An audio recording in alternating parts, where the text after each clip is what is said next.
Hi, Clayton. This is John from California.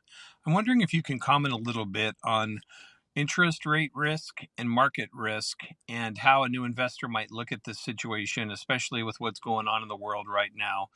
Considering being a new investor with Morris Invest in some of your single family properties in the Southwest.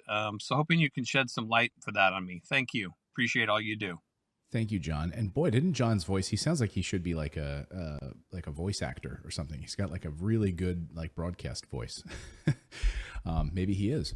I don't know. John, thank you for the question. So a couple of things to unpack there. You talked about current market conditions, and yes, I mean interest rates are going up. They're going to continue to go up. The Federal Reserve has said we could see as many as 7 rate hikes this year. Now, obviously, when the Federal Reserve moves their benchmark 10-year rate, then all other interest rates sort of follow suit, right? Credit card interest rates and mortgage interest rates and all of those things usually follow. Last year at this time, we were looking at rates for a 30-year mortgage of like 2.95%, somewhere in that range. And now we're looking at, in the 4 and 5% range. So yes, it has absolutely gone up a few percentage points. And for some people, that could mean the difference between a huge, mortgage payment increase. Now, I will say this. We could see this continuing for a number of years. It really depends on what the Federal Reserve does, how quickly they're able to turn around this inflationary period. Hard to say. But I will say if you sit on your hands, then you'll never invest. People were investing in real estate in the early 1980s when interest rates were at 17 and 18%. Millionaires were made investing in real estate during those periods of time. So it all comes down to the numbers. That's all it basically comes down to, John, right? So, and again, I come back to something one of my mentors, Robert Shimon, likes to say, that if someone's going to give him money, a bank is going to give him money at 10% interest, as long as he's making net profit of 11%, he'll take it any day because it's not even his money, it's the bank's money. So if he's able to buy a performing asset, with it cash flowing above the amount of money that he owes the bank, he'll take it any day of the week. And that's the way that I look at it. I know that could seem a little simplistic, but think about it for a second, John. What other asset can you buy where you get the full benefits of it on your taxes using someone else's money to buy that asset? And what I mean by that is you're putting 25% down of your own money, right? So let's say you're buying one of our new construction properties. You're putting down 20, 25, 30%, whatever you want to do of your own money, okay? Then a bank is going to finance the rest of it. But you, on your taxes, get the full benefit of the property, not the bank. The bank doesn't get to write it off on their taxes at the depreciation, right, and cost segregation and all of those things. You get the benefit of that. The bank doesn't. No other asset can you do that with. Try to buy a bar of gold and to see if the bank will finance 75% of it and you only put up 25% to buy that bar of gold. Not going to happen. And you're also not going to get the tax benefits that you would get with real estate if you bought a bar of gold, right? Totally different. You don't get to appreciate that gold.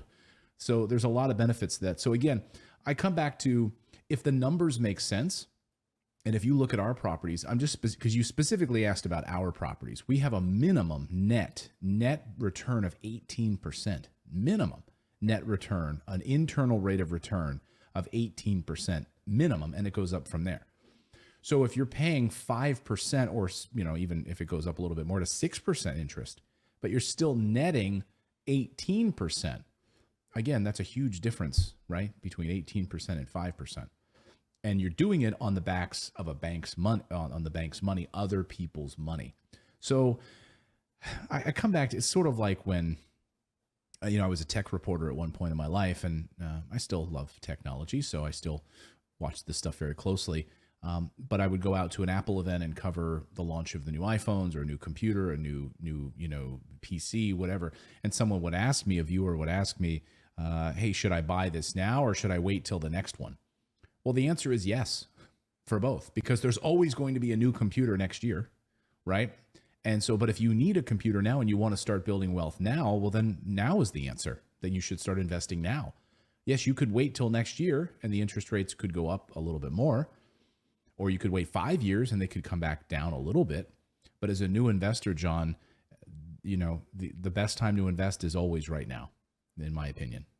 So that's the way that I feel about it. And the numbers just need to make sense, So it's never going to be a perfect day, right? It's like you just got to take the plunge. Buy that computer now if you need it, because there's always going to be a computer next year. So you can always wait for the new and better model. But that's going to happen every year, year after year, year after year. Apple's going to release a new computer. So I know that analogy doesn't necessarily work, but I kind of feel like it does. I hope it does. I hope it makes sense. Allow me that leniency if it doesn't. Book a call with our team today. You just go over to our website. Just go to Morris Invest. That's MORRIS. MorrisInvest.com. Click on the big book a call button right there if you're interested in jumping on the phone with us for 30 minutes. Please put in your correct email address and your phone number, and you'll pick on a calendar the 30-minute time slot that you'd like to speak to us by, and we'll call you at that time. Also, if you'd like to leave us a voicemail question, again, right on the front page, there's a microphone icon on the lower right-hand side of the screen. Click on that, and you can leave us a 30-second voicemail question here that we can answer for you on the show. Now, go out there, take action, and become a real estate investor. Even in this crazy market, I still believe it's the number one way to protect and build wealth. We'll see you next time.